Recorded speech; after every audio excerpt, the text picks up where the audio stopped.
কিছু আওয়ামী লীগের দোসর এবং কিছু আমাদের বাংলাদেশ সন্ত্রাসী গোষ্ঠী মিলে এবং কিছু লুটপাটকারীরা মিলে এই জিনিসটা করছে। এটা আসলে কোনোভাবে কাম্য নয়। আমরা ওই দোকানগুলো ভাঙচুর না করে ওইখানে যে পণ্যগুলো আছে ওগুলো আমরা বয়কট করব। প্রতিবাদের বাসা ভাঙচুর না।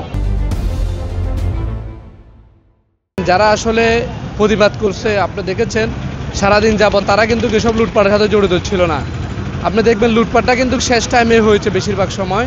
মিছিলের শেষে আসলে কিছু দুষ্কৃতিকারী যারা এই প্রতিবাদটাকে বিভিন্ন বিদেশের গণমাধ্যমগুলোর কাছে বিভিন্নভাবে ফুটাই তোলার জন্য কিছু আওয়ামী লীগের দোসর এবং কিছু আমাদের বাংলাদেশ সন্ত্রাসী গোষ্ঠী মিলে এবং কিছু লুটপাটকারীরা মিলে এই জিনিসটা করছে। এটা আসলে কোনোভাবে কাম্য নয়। এবং এটা যে করেছে যারা করেছে এটার জন্য আইনশৃঙ্খলা বাহিনীকে আগ থেকে প্রস্তুত থাকা উচিত আমি মনে করি। এবং যখন ঘটনাস্থল প্রত্যেকটা ঘটনাস্থলেই আইনশৃঙ্খলা বাহিনী কিছু না কিছু ছিল, তাদের উচিত ছিল যে এটা যথেষ্ট পরিমাণভাবে ট্যাকেল করে এটাকে নিয়ন্ত্রণে নিয়ে আসার জন্য। যে প্রতিষ্ঠানগুলোতে হামলা করা হয়েছে এগুলো যে আপনার কেউ ডকুমেন্টস দিতে পারবে যেগুলো ইসরায়েলি প্রতিষ্ঠান তাও না, কিছু কিছু আমাদের উদ্যোক্তাদের প্রতিষ্ঠানে হামলা করা হয়েছে। আমি একজন উদ্যোক্তা, আজকে একটা প্রতিষ্ঠান করতে অনেক কষ্ট হয়েছে। এভাবে দুষ্কৃতিকারীরা যদি উদ্যোক্তাদের স্বপ্ন ভঙ্গ করে দেয়, বাংলাদেশের অর্থনীতির চাকা অবশ্যই খুব দ্রুত অচল হয়ে যাবে।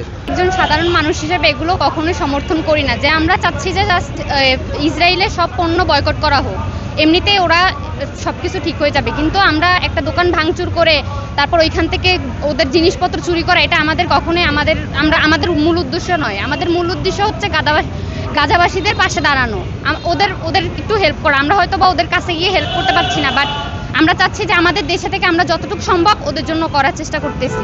গতকাল থেকে আমরা সোশ্যাল মিডিয়াতে যেটা দেখে আসতেছি, এই যে যেখানের মধ্যে এই যে ইসরায়েলের যে পণ্যগুলো আছে এগুলোর দোকান যেহেতু সাইনবোর্ড যেখানে লেখা আছে ওখানে দোকানে গিয়ে ভাঙচুর করা হচ্ছে।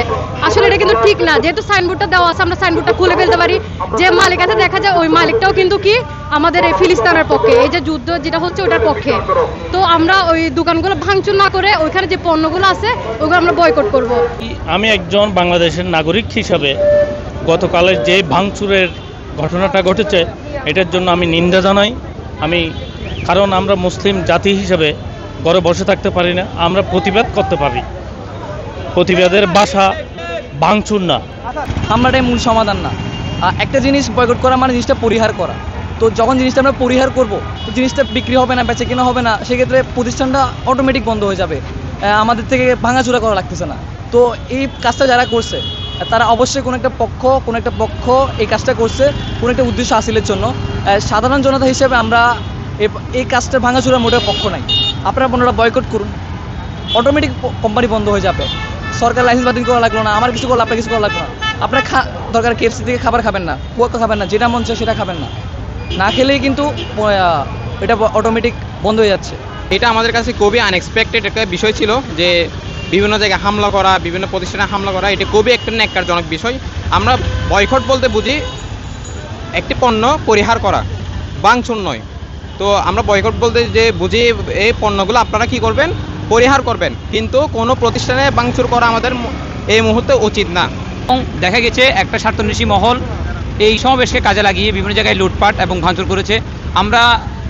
আমি একজন সাধারণ জনগণ হিসেবে এবং একজন ছাত্র হিসেবে আমি এটার নিন্দা জানাচ্ছি এবং যারাই এহেন কর্মকাণ্ড করেছে আমি তাদের শাস্তি দাবি জানাচ্ছি। এবং আমি জানাচ্ছি ওইখানে অবশ্যই CCTV ফুটেজ আছে, আমি এই ফুটেজগুলো খুঁজে তাদেরকে আইনের আওতায় আনার জন্য প্রশাসনের কাছে সর্বোচ্চ আমি রিকোয়েস্ট জানাচ্ছি।